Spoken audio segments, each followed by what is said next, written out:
Hello and good evening. Welcome to Uncommon Conversations on Signature Television. Well, of course, we are reaching you from our Coal City studios in Enugu. Enugu proudly is still the capital of Southeast Nigeria. This evening, we will be interrogating a very, very familiar topic, just a conversation around citizen journalism and professional journalism. As a young man growing up, I looked forward to working on radio, on television, and writing for the newspapers. So I had to take a degree, a second degree and a PhD in mass communication, just to prepare myself to be a professional journalist. And many of my colleagues have also done that. And those who didn't go to a formal university went something like Times Training Institutes, the NTA stations, and the like. Some even did correspondence courses to qualify as one. Suddenly, there is a burst of technology, social media, and all that. And there emerged citizens journalists. Everybody from the comfort of their homes, once they have a smartphone, they qualify as journalists. And that's what the people call citizen journalists. And so the media space is awash with all manner of stories, the good, the bad, and the ugly. And that's why this evening, we're going to have a bold look at our profession. The pen that is mightier than the sword. I don't know whether the pen is still valuable, or is it now the phone? And so to have this conversation with me, which of course is uncommon, is no other person than the landlord of journalists in Enugu. He's a comrade and is the chairman of the NUJ, Enugu State. Comrade Sam Udekwe. Chairman, good evening. Thank you. Welcome to Signature Television. All right, thank you. This is your first? Yeah, of course. I'm appending my signature today. Okay, it will be your last. This is the first of many such visits. Yeah, thank you. Because you are our boss. Of course, you listened to my background story. Citizen journalists and professional journalists. I'm one, you are one. And so, how do you make a distinction between the citizen journalists and the professional journalists? All right, thank you. It's as clear as their names sound. The sound of their names is, this is citizen journalist, this is professional journalist. Well, first of all, you are a citizen before a professional. Okay. Yes, when we talk, that very qualifier citizen means that as a citizen you have some rights and nobody is inalienable. Nobody stops you along the path of your rights, except is outside the ambit of the law.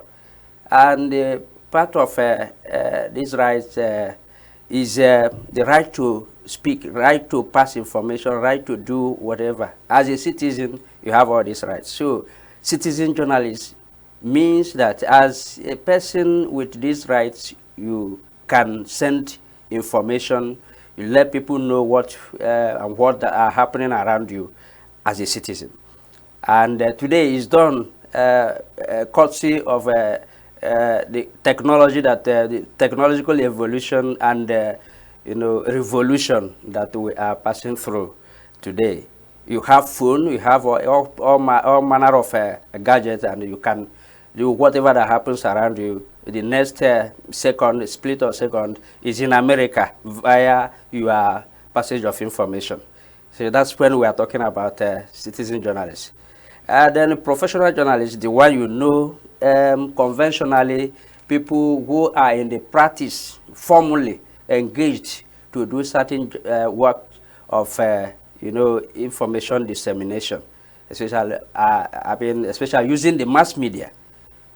So then you are a professional journalist. It does not stop there.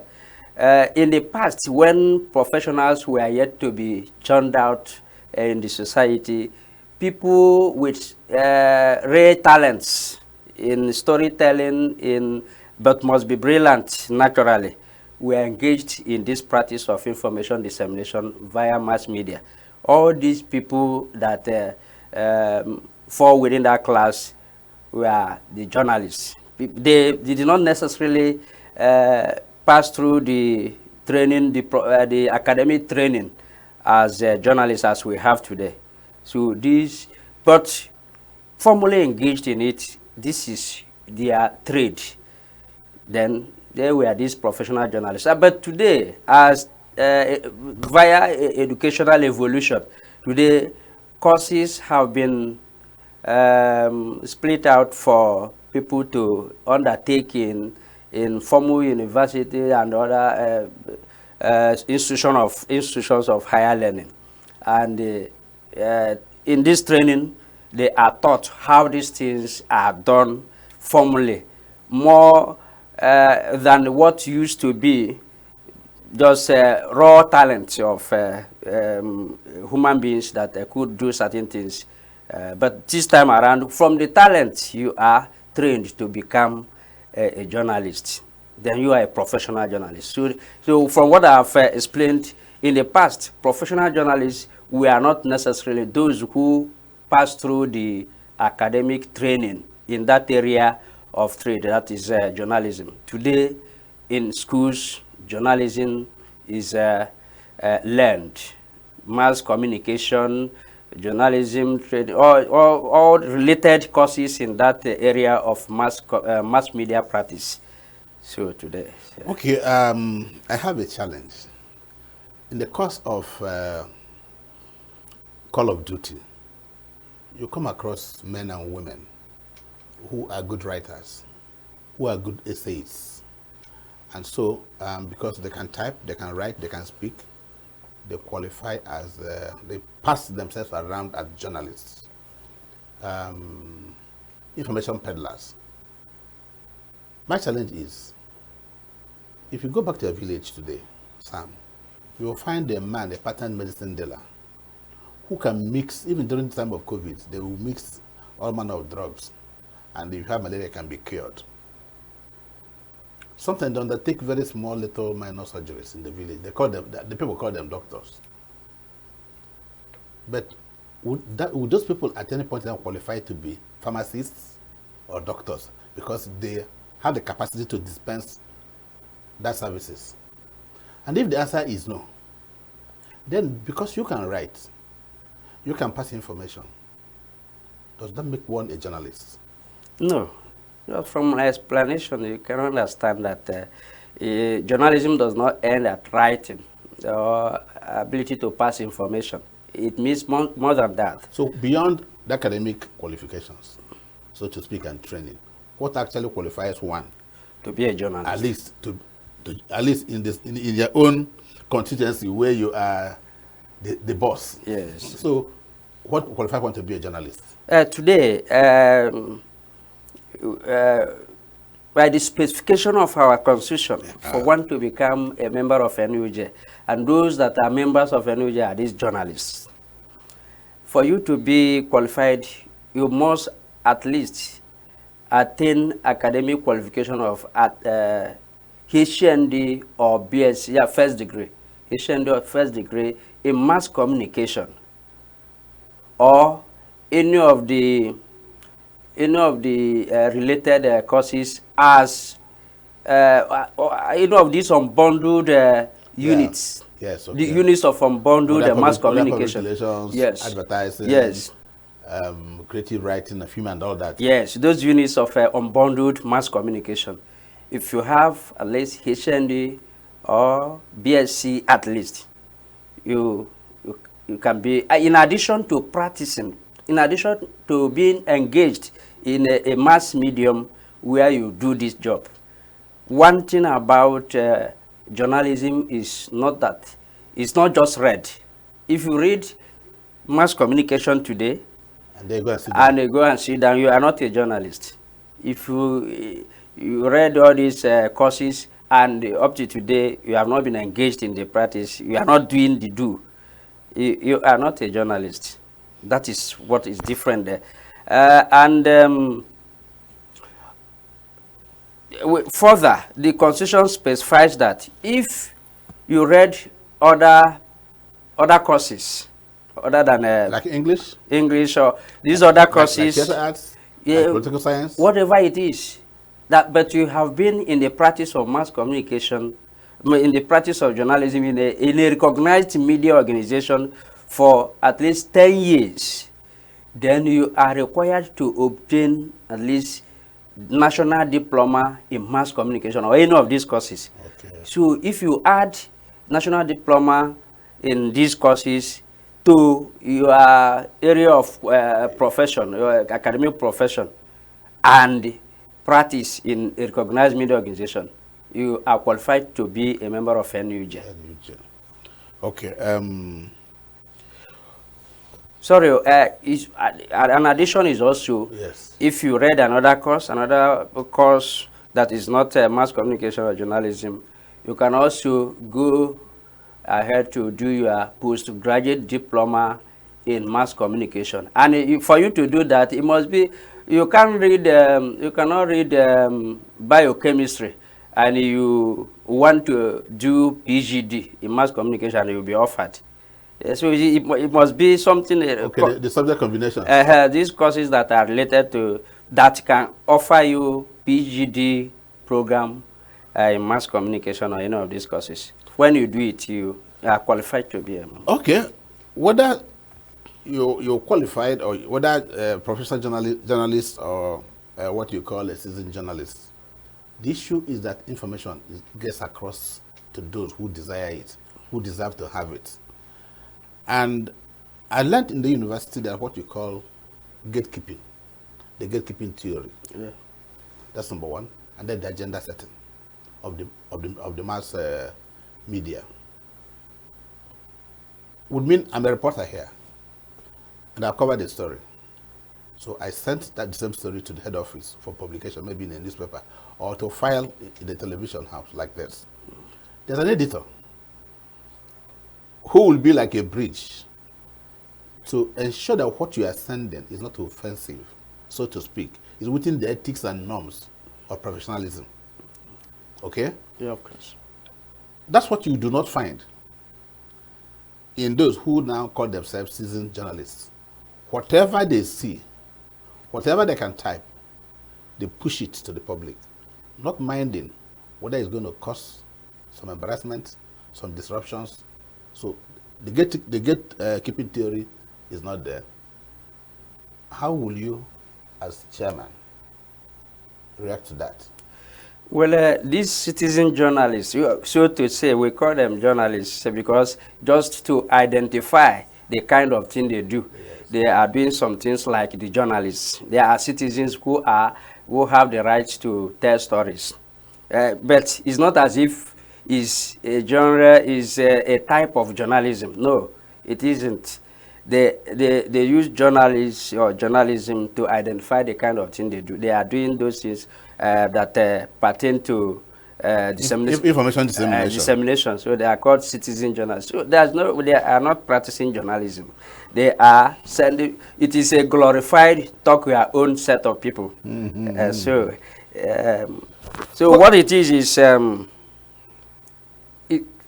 in journalism, just as you pointed out, for it to be real practice of journalism, there must be gatekeeping.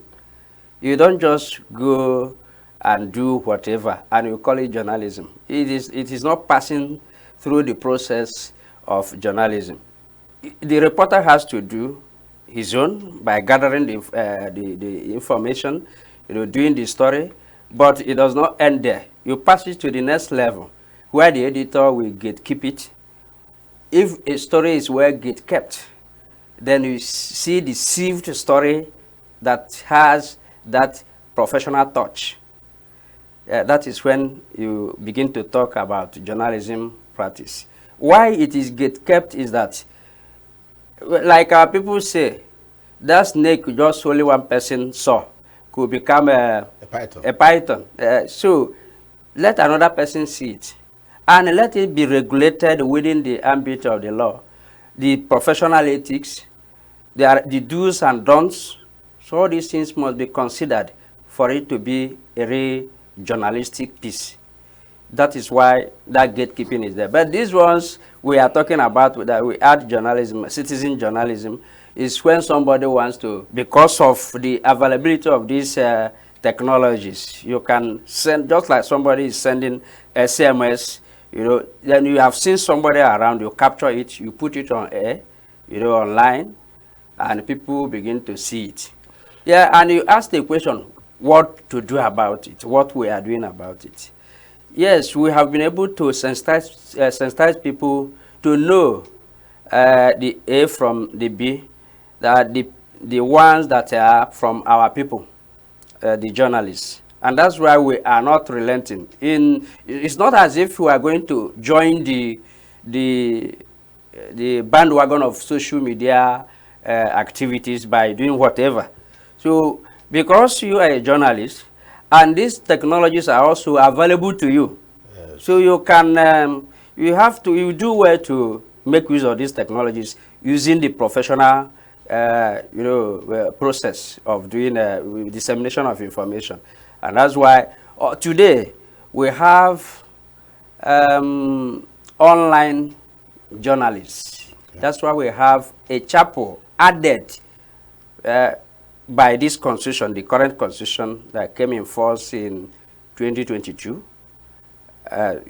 January 2023 to be precise, was signed. Today, online practitioners that are journalists are members of NUJ. Okay.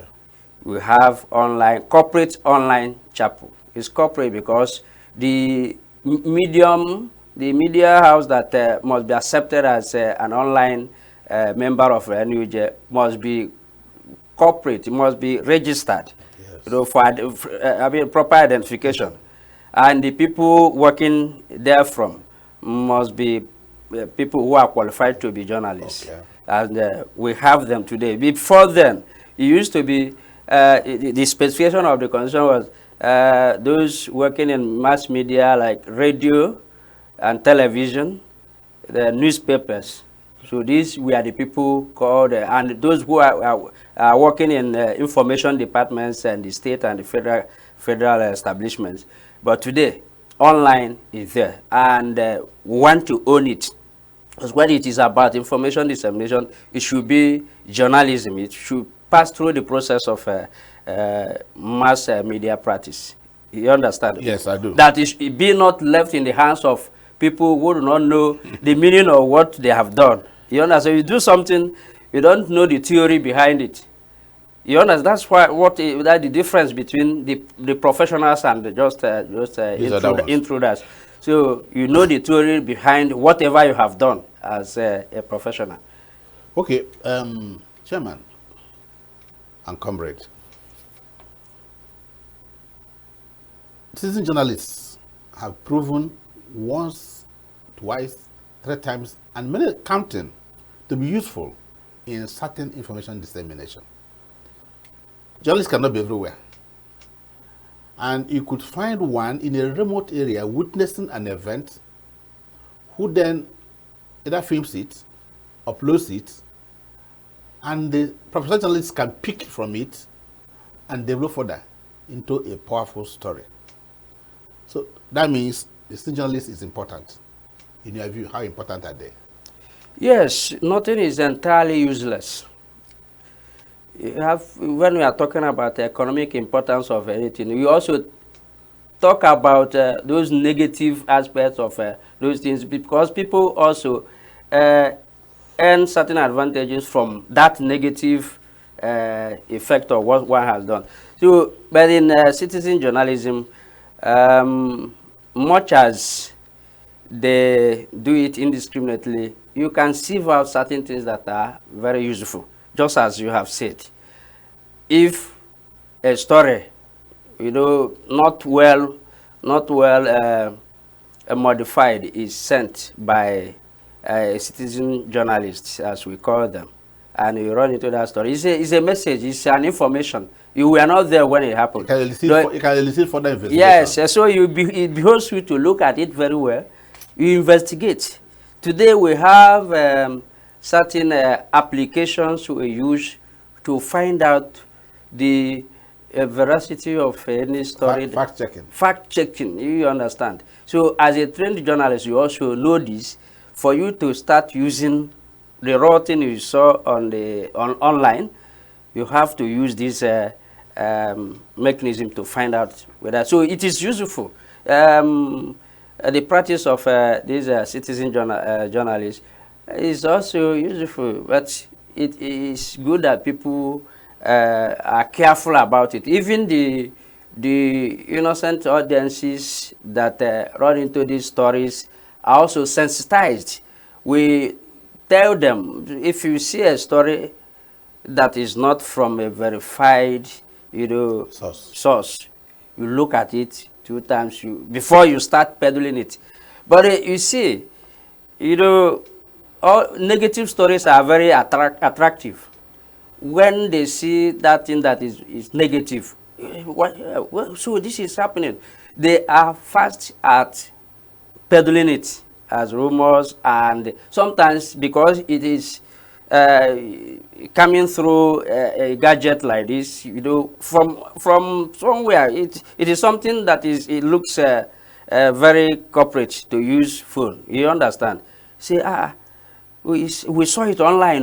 So this is true now online, But if you sensitize them that not everything that you see online is true, they have to be more careful in consuming those things, that they do not swallow everything hook, line, and sinker. Has it occurred to you, comrade, that these citizen journalists have unconsciously taken over the agenda setting for the real journalists? I'll give you an example. If you watch most of the television stations, virtually everyone have what they call trending stories. Trending stories. And these are happenings in different parts that ordinarily the traditional media may not capture. And so when these journalists upload that, it can become a point of conversation in the traditional media. Yes. And when it becomes a subject of conversation, that means an agenda has been set. To that extent, how can the professional journalist marry the citizen journalist for a more effective information dissemination? Yes. Yeah, how do we cooperate? How do we marry them? Yes, we marry, these practitioners not in a formal way, because you can't bring non-journalists into association with what you are doing. What you do is, as a journalist, you have the nose for the news. You also have the nose for good stories from these citizen journalists. You have the nose for it. You use it. You use what they do to improve what you are also doing. Even before the era of this citizen journalism, we also used to get materials for our stories, for our practice, from citizens. We call them sources. Yeah, sources, you understand?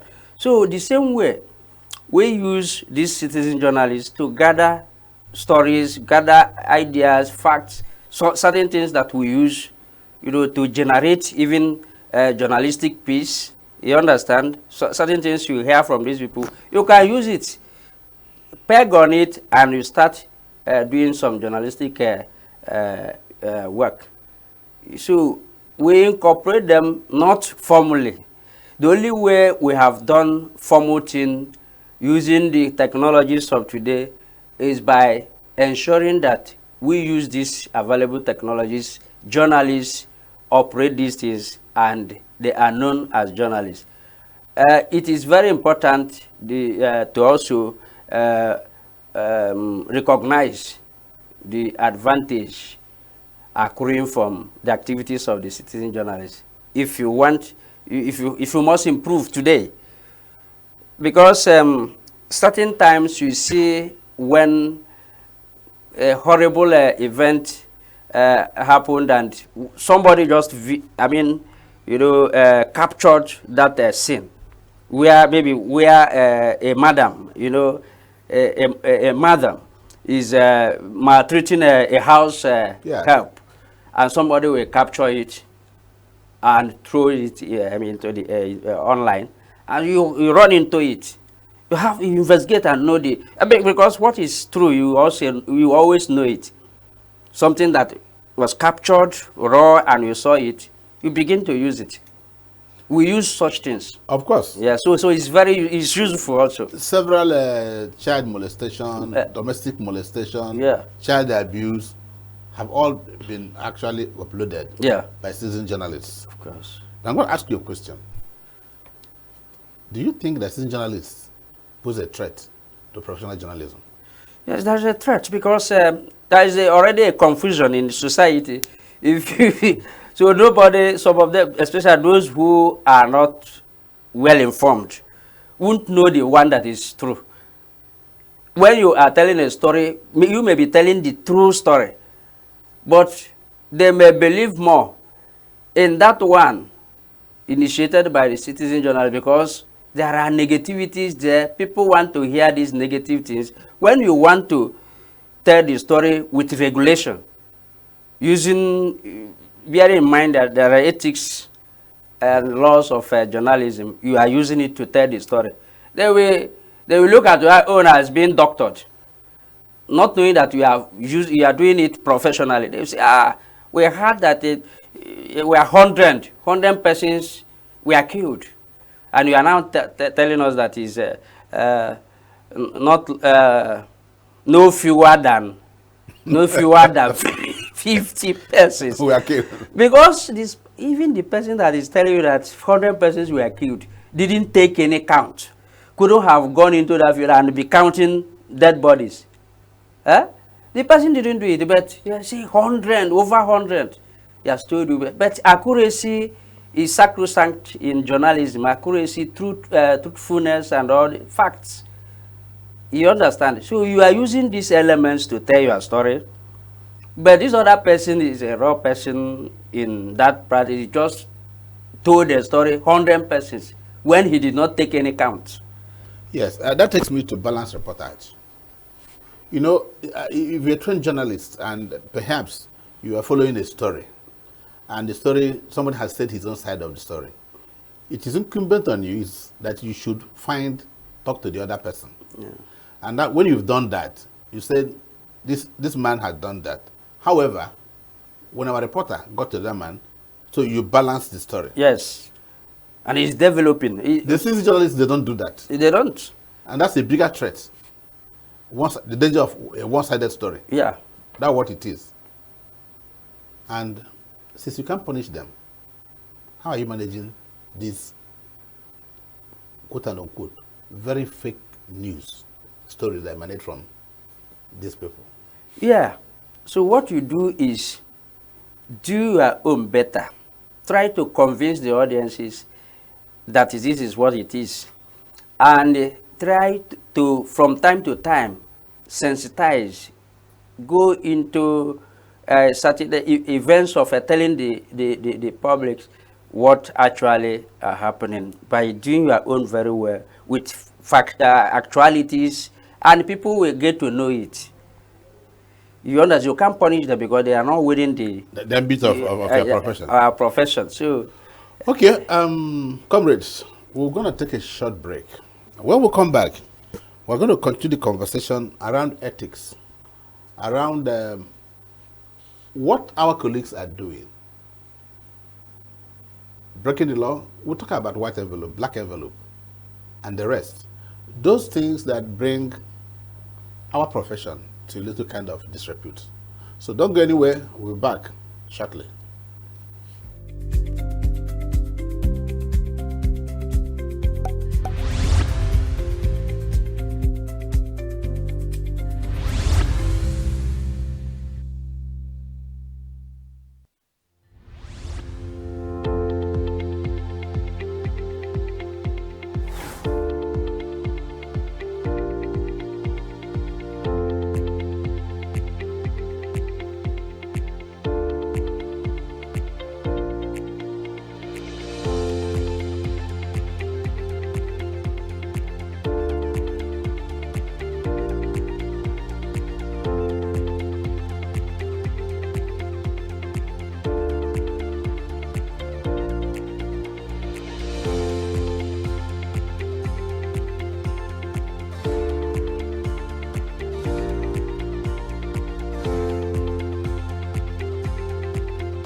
You are still watching Uncommon Conversations on Signature Television. We're still reaching you from our studios in Enugu. And of course, my guest is still Comrade Sam Udekwe, Chairman NUJ Enugu State. Comrade, shortly before we went on break, I made a banter. I talked about white envelope, brown envelope, black envelope, green envelope, and many people, I'm going to link it to what they now call stomach journalism. Is that a concern? What is it? Well, it's no longer shocking because it has stayed for decades, if not close to a century. The story of brown envelope today is white envelope. These are the negativities of every trade. In every trade, you see people who are cutting corners. If you come into the proper trade, you see people who are dealing in their products very well. But you see smugglers also. So in journalism, you have such people who, even when you think those people are well trained and well seasoned, you know, the temptation of doing those wrong things still subsists among our people. And that is what when we are talking about people who are predisposed to making money out of it, not doing it the way it should be for them, I mean, to wait for the proceeds of a good job. But they are prepared, they have prepared mind to go and get money. And when they get there, you see people even moving around to see the people that are, you know, in charge of this event that will grease their palms at the end of the day. And that's when you see people after covering a story, covering an event, they still wait around to say, "Okay, we are going," you know. I say, as if anybody had told you that you won't go until you take an excuse from me before. How much of a concern is that to you? It is. How much of a concern? It is horrible. We have been dealing with it the way our predecessors, people who have been there before us, have been doing it. But you see, but it is getting better. It's getting better. You want me to believe that? Because people are now, those professionals now, because of their integrity, sometimes they get shocked when they remember that maybe am I not bigger than this? Yes. But in those days, when people we are not thinking about integrity, it was worse. It was more open those days than now. But another thing that has heightened it today is the impoverishment of these journalists. The various media houses they are working for are not helping matters. Because you see most of these, many of these are colleagues that are not on salaries. They are not paid.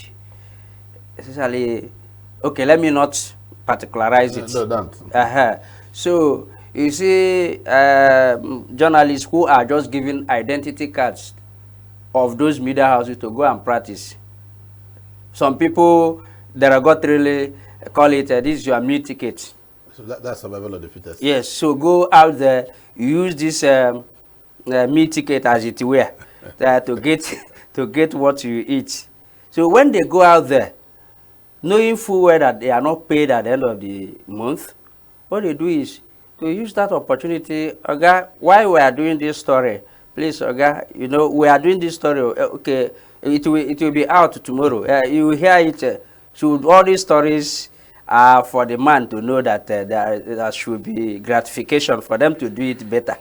So that is one of the things. So we call on these employers to do better, because these are professionals that are in the field. It's no longer what it used to be those days.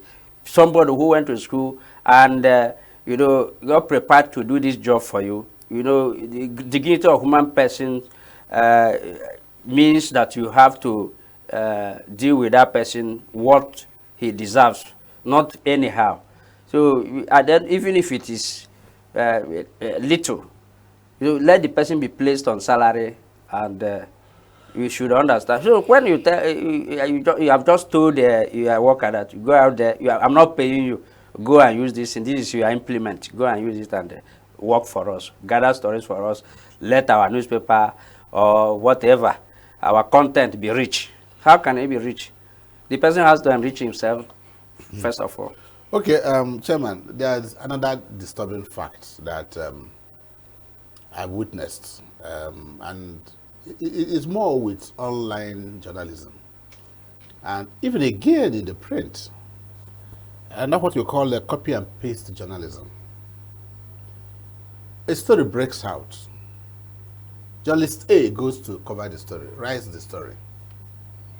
And then suddenly, you see the same story, word for word, ease for ease, word for word, on various other platforms. The only thing that the byline will change, but it's just the same verbatim, unedited, copy and paste. I'm sure you must have come across this. Of course. The only place you won't find it exactly that way is in the broadcast media. Yeah. The radio will not use it like that, the TV will not use it like that. But whether it is the online guys, and whether it is even the print, I've seen something in online, and I saw it on print, and I just discovered from different organizations. And I said, so does that worry you too? Because it's bringing down the quality of discourse, it's bringing down the quality of reportage. So, Copy and paste journalism. copy and paste. Copy and paste journalism. In a formal way, we call it plagiarism. And that's what it means to know the ethics of what you are doing. When you plagiarize another person's work, what is seen on the page or on the, in this newspaper is what also there, verbatim, just as you said. I've come across it several times. Online, print media. Today, even the brokers have joined it. Do you know how? How? Most of these broadcast stations don't go out there to cover events themselves. They go online, Copy. surf, and then get the story, then look for matching. No, but some stories are generic. Yeah. Let me give you an example. Yeah. If, okay, let's use the 2 days ago, or thereabout, the president signed the Southeast Development Commission, and the Ohanese issued a release. Yeah. The concept of Ohanese's release is generic. Yeah, of course. The release. Yeah, of course. It's generic. Yeah. So anybody, if I'm like I have this my program, and I'm going to make use out of it, I could, whether it was published on their platform, I can have it. Of course. But if you are giving it a specific headline, for me to copy a headline verbatim is plagiarism. It's plagiarism. Yeah. So but the content of the release is generic. Of course. Okay. Yeah, that's the source is an identified source that made that statement. Yes. Your different media houses can follow the same way. But what I'm telling you is that it's horrible, but it's shameful of our colleagues that if you are a professional, you are most of the time you are ashamed of writing what another person has written as your own. An event that was covered, many of you, all of you were there. You covered the event, and one person's write-up becomes the uniform of that publication. You understand? So it is bad. It's bad. So they have to be aware of their integrity and stop doing that. Because how can even the readers look at you as journalists? Who the same thing I read in the other newspaper or online here. That's the same thing I have seen now. So what is different? Just the byline, as you said. Just the byline. So it's not good. It's unethical. It's not good. Okay. I'm going to approach another matter, and I hope you handle it with the carefulness it deserves. And that's what they call political interference in the practice of our profession. You will find that lots of journalists are compromised politically. That the once investigative journalism, the hallmark of journalism, to unearth, to hold those in government to account. That's our mandate. And bring that to the public, all sides of the story. Today, I don't know what I call it advocacy journalism, but I prefer to call it political interference, where journalists now wait for a handout from government sources and just write it that way. In the past couple of years, cast your mind back, have you encountered where journalists are victims of political interference?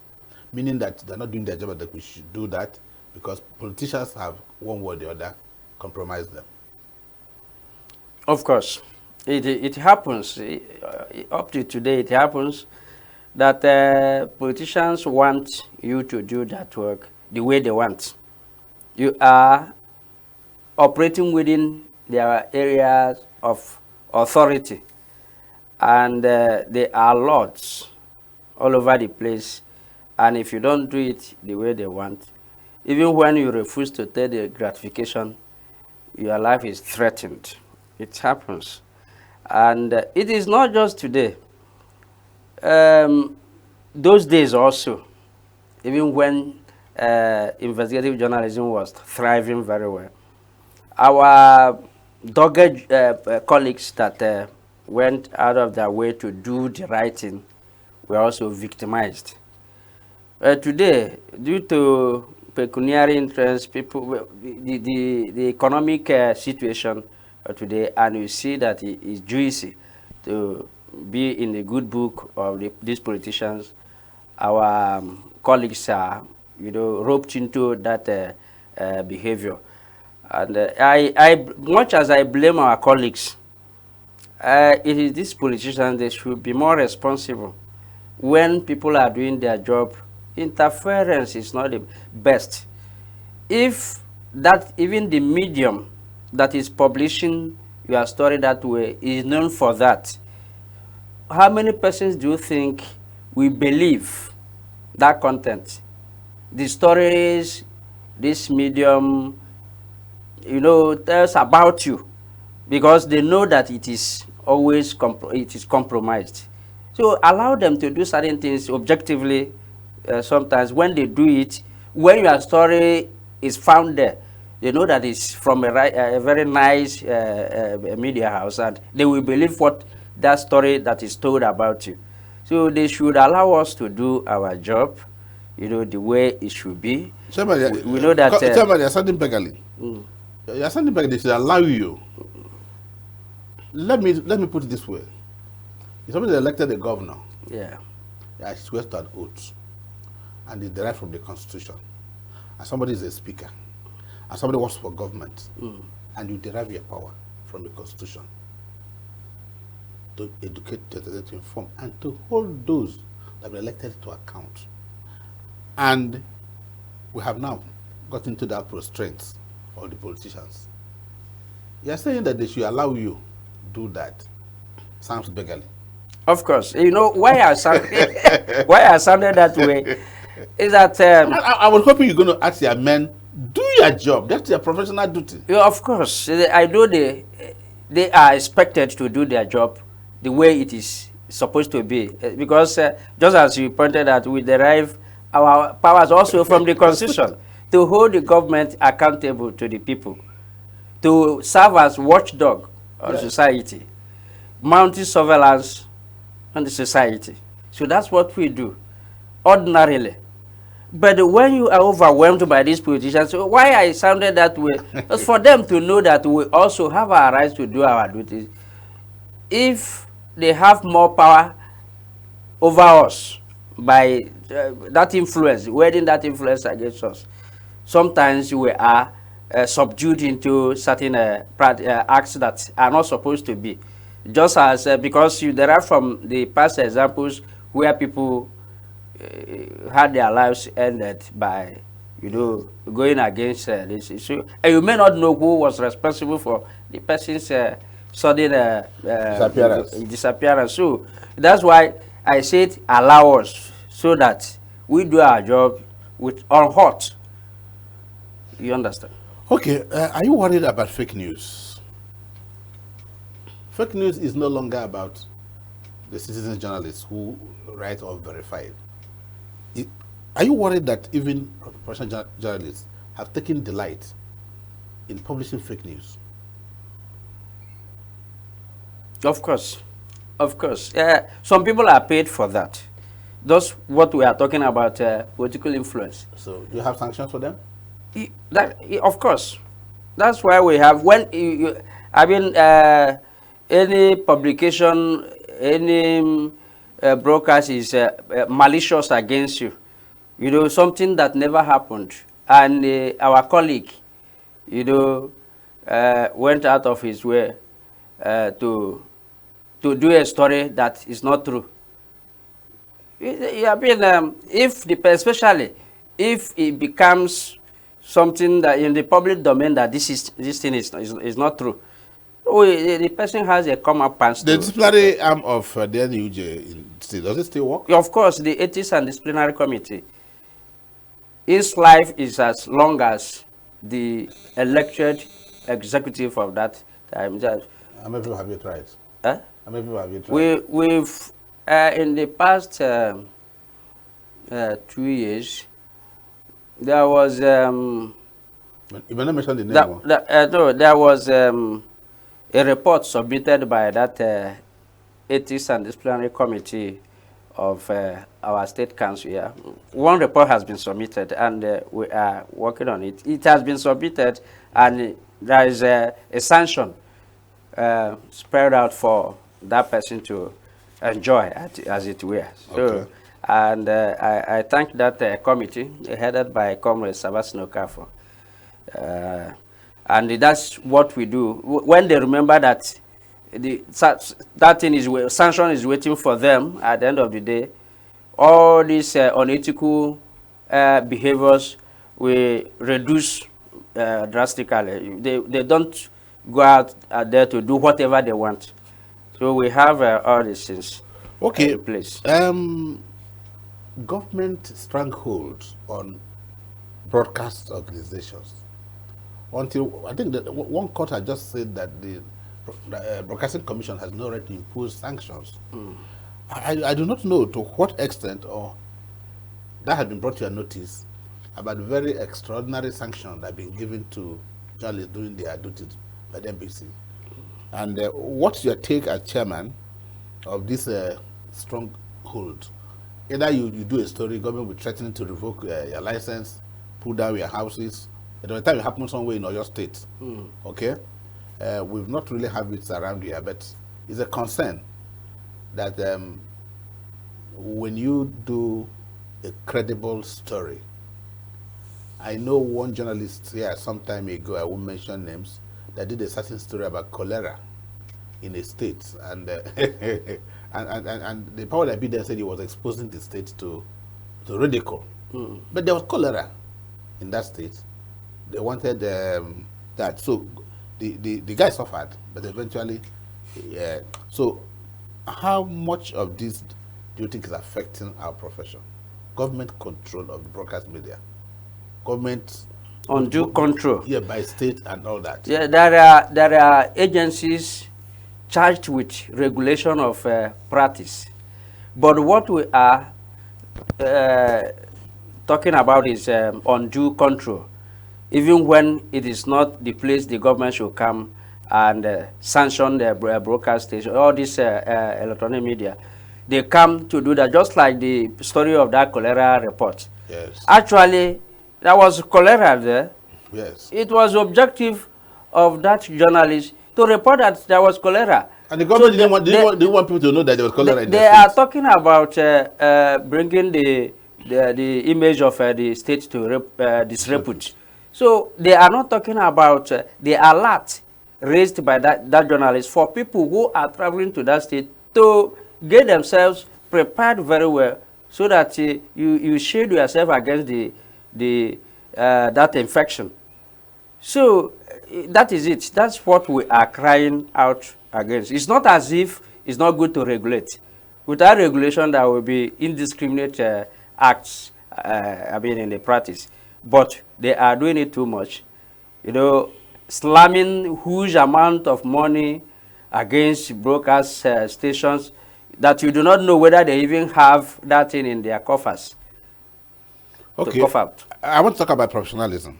Maybe because we'll be winding down. I want to talk about professionalism in the profession. And that stems from a lot of many media organizations are employing non-professionals. I'm sorry, that's the reality. Of course, that is worrisome. That means there's several quacks in the masquerading as journalists. There's shortage of trained personnel, and because of that, there's a lack of, in most broadcast stations, there's a lack of modern equipment, even in the print. So, how does that worry you? So worrisome, as I said.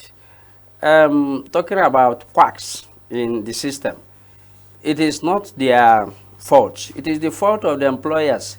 You see employers engaging people in the news and current affairs department or in the editorial department in the print, as the case may be. And these people are not professional journalists, and they are working as a newsmen.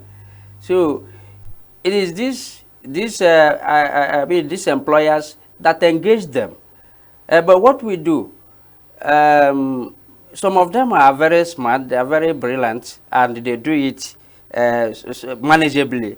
But they don't know what it means to engage the real professionals. In the media houses, it does not mean that you must have all of them journalists, because there are departments. Yeah. But in news and current affairs department in the broadcast, or editorial department in the print, whatever it is, it must be professionals in journalism. Okay, so, but they can't they can't find those people. I'm going to be asking you two questions, and you have just basically a minute to answer them. Okay. Is the print dying? It is gradually, okay, let's say dying, because is the print dying? Because of the emergence of online journalism. Because online, we do online almost what we do in the print. Okay. So that is why it is waning. We don't say dying now. And lastly, how are you reaching the Gen Zs? How are you reaching the Gen Zs? You are the chairman of the NUJ. How are you reaching the Gen Zs? Those who are just holding their phones, they're not even looking at television, they're not looking at the radio. How are you reaching them? Because you need to conscientize them. Yeah, of course. We do our best to bring them closer, and as time goes on, we devise ways of doing these things better. Okay, thank you. Thank you very much. Thank you, Comrade Sam Udekwe. Thank you. Chairman, NUJ Enugu State. Thank you. And to our viewers, we had a conversation, a very robust one, with the chairman of NUJ Enugu State, Comrade Sam Udekwe.